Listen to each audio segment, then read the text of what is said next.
Sveiki visi, esu Martynas iš Audio Chuliganų puslapių. Šiandien kalbėsime apie Sony stiprintuvus. Apie aparatą Sony TAFB940 QS, stabilus Hi-Fi viduriukas.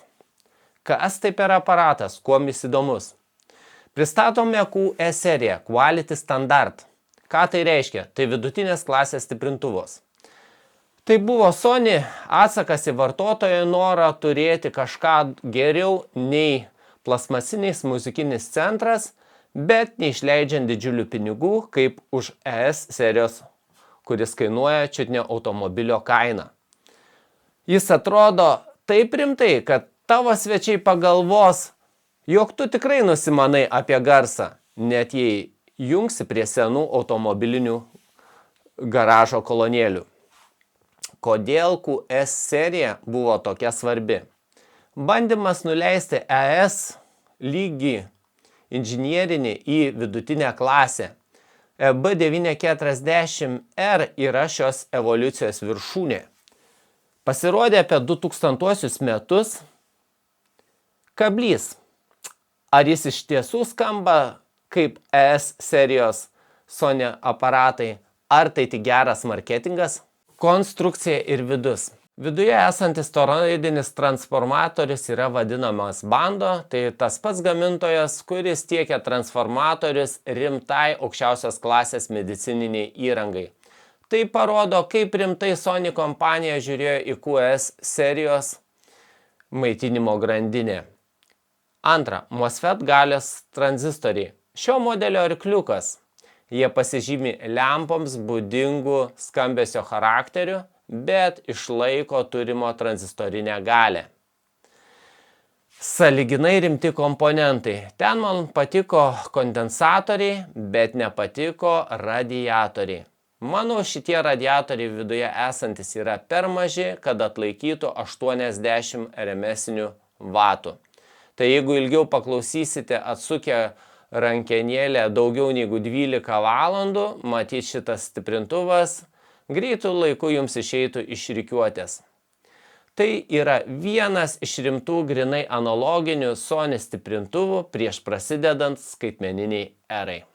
Jeigu kalbant apie šitą stiprintuvą aš įsigijau iš savo draugo, čia pakeisti kondensatoriai aukštos klasės Nichicon ir su juo neturiu jokių bėdų. Vienas iš man didžiausių esančių privalumų šitame stiprintuve yra tai mano ausims tobuli tembro reguliatoriai. Ką tai reiškia ir apie juos detaliau.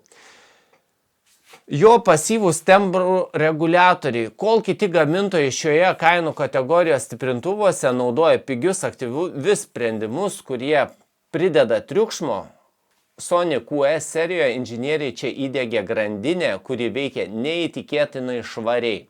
Tai leidžia jums šiek tiek pasodrinti bosą, neprarandant scenos skaidrumo. Tai reta savybė už tokią kainą. Tai leidžia išlaikyti Velvet Sound pojūtį. Taigi, kritika. Viduje inžinierija tvarkinga, bet be kosmoso. Viskas padaryta racionaliai, taupant ten, kur paprastas vartotojas nemato.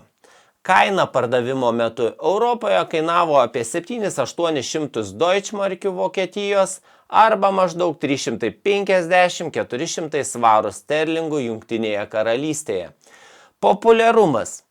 Itin populiarus Europoje, ypač Vokietijoje ir Jungtinėje karalystėje, nes laimėjo daugybę Best Buy apdovanojimų žurnaluose tokiuose kaip What Hi-Fi. Išskirtinumas.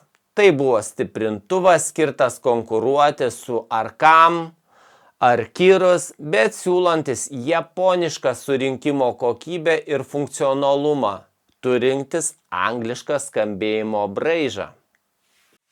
Skambėjimo braižas. Kur jis spindi ir kur paveda?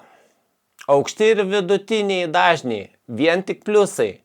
Čia Sony jaučiasi užtikrintai, garsas skaidrus, detalus, bet neerzinantis. Braižas skamba labai švariai ir skaidriai, tačiau MOSFET tranzistorių vidutiniai dažniai yra šilti. Aukšti netokie aštrus kaip senesnių Yamahų. MOSFET suteikia šiek tiek minkštumo, todėl vokalas skamba natūraliai. Gal ir natūraliai, bet kartais mano ausims pasirodo, jeigu išjungus tembro blokus, netgi nuobodokai, toks kaip angliškas pilkas nuobodus seneliozas.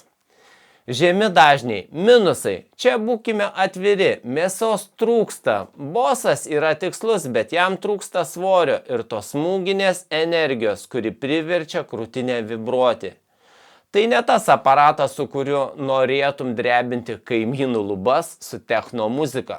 Su šiuo stiprintuvu geriausiai tinka klausytis vokalinio džiazo ir akustinės muzikos dėl puikaus vidurinių dažnių atkūrimo.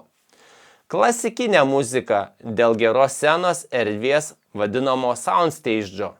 Elektroninė pop. Jis turi pakankamai srovės current, kad suvaldytų bosą, bet jis nėra toks agresyvus kaip Harman Kardon. Tai gali pasirodyti nuobodokai. Kritinis toks pastebėjimas. Tai kultūringas stiprintuvas, jei ieškote purvino roko garso, jis gali pasirodyti tikrai per švelnus. Jei ieškote boso, kuris išmuštų dantis, ieškokite kitur. Šis Sony yra angliškas džentelmenas. Jis parodys, kur stovi kontrabosas, bet niekada neims juo daužyti jums per galvą. Pliusai bei minusai šio stiprintuvo. Puikus kainos kokybės santykis naudotų rinkoje. Fono įėjimo korektorius anot interneto yra stebėtinai geros kokybės. Deja, aš nesu vinilo gerbėjas ir tuo neužsiemu, neteko išbandyti, bet būtų įdomu, gal pas kažkokių draugų. Estetika ir surinkimo kokybė. Priekinis aliuminis.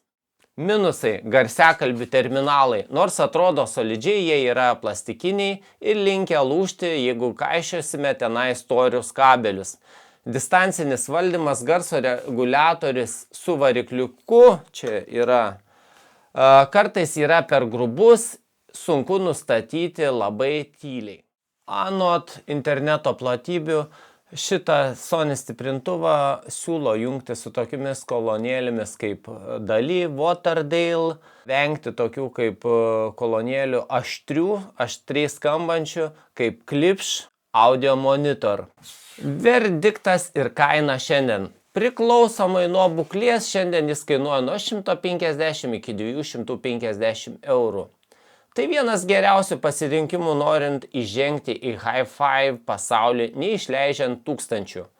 Tai paskutinis tikras Sony Quality Standard geras kūrinys. Sekanti tema bus apie TDA 1541 DAC su lempiniu buferiu. Vargai ir džiaugsmai patyrus atlikus šitą projektą. O dabar, draugai, jeigu peržiūrėjote šitą video iki galo, labai prašau, uždėkite like, parašykite komentarą, tai mane labai motyvuoja ir skatina kurti toliau turinį jums. Iki kitų kartų. Čiau, chebryt.